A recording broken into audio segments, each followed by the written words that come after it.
한덕수 전 국무총리에 대한 법원의 구속영장 실질 심사가 잠시 후인 오후 1시 30분부터 열립니다. 전직 국무총리가 구속심사를 받는 건 이번이 처음인데요. 취재기자 연결해서 자세한 내용 알아보겠습니다. 진기용 기자.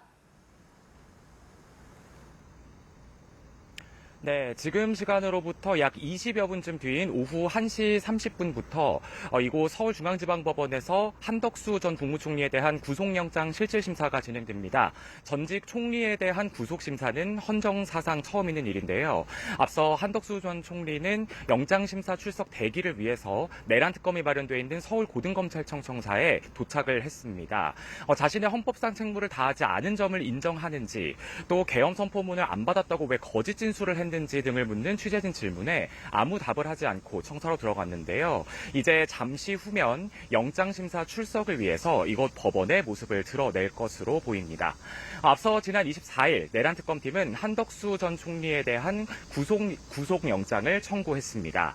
특검은 54쪽 분량의 구속영장 청구서를 제출하며 범죄의 중대성과 재범 위험성 등을 강조할 계획인데요. 대통령의 잘못을 견제하고 막을 국무총리로서의 헌법상 책무를 저버리고 위헌 위법한 비상계엄의 절차적 정당성을 마련하려 하는 등 내란에 가담, 동조했다는 겁니다. 오늘 한 전 총리에 대한 구속심사는 서울중앙지법 정재욱 영장전담 부장판사 심리로 진행됩니다. 정 판사는 윤석열 전 대통령 부인 김건희 씨와 이상민 전 행정안전부 장관, 윤영호 전 통일교 세계본부장에 대한 구속영장을 발부한 바 있습니다. 한 전 총리에 대한 구속영장이 발부될 경우 최근 압수수색을 벌인 박성재 전 법무부 장관 등 계엄 당시 국무회의에 참석한 다른 국무위원들에 대한 특검 수사도 탄력을 받을 걸로 보입니다. 한 전 총리에 대한 구속영장 실질심사 결과는 이르면 오늘 밤 늦게 나올 전망입니다.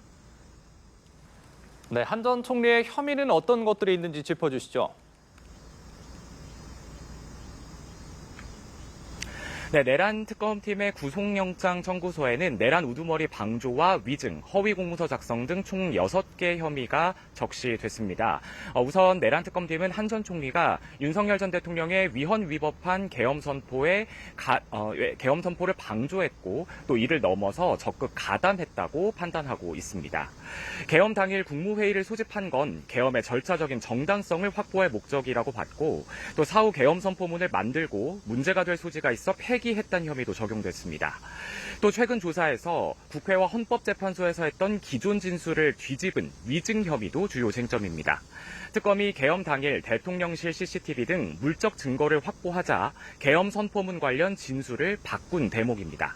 한 전 총리는 국회와 윤 전 대통령 탄핵 심판 등에서 사전에 계엄 선포문을 받은 기억이 없다고 주장해왔지만 지난 19일 두 번째 특검 조사에서 윤 전 대통령으로부터 선포문을 받았다고 진술을 뒤집었습니다. 특검은 이 같은 점을 강조하며 범죄의 중대성과 증거인멸 우려 등을 강조할 걸로 보입니다. 영장심사가 끝나면 한 전 총리는 경기도 의왕에 있는 서울구치소에서 영장심사 결과를 기다릴 예정입니다. 지금까지 서울중앙지방법원에서 연합뉴스TV 진기훈입니다.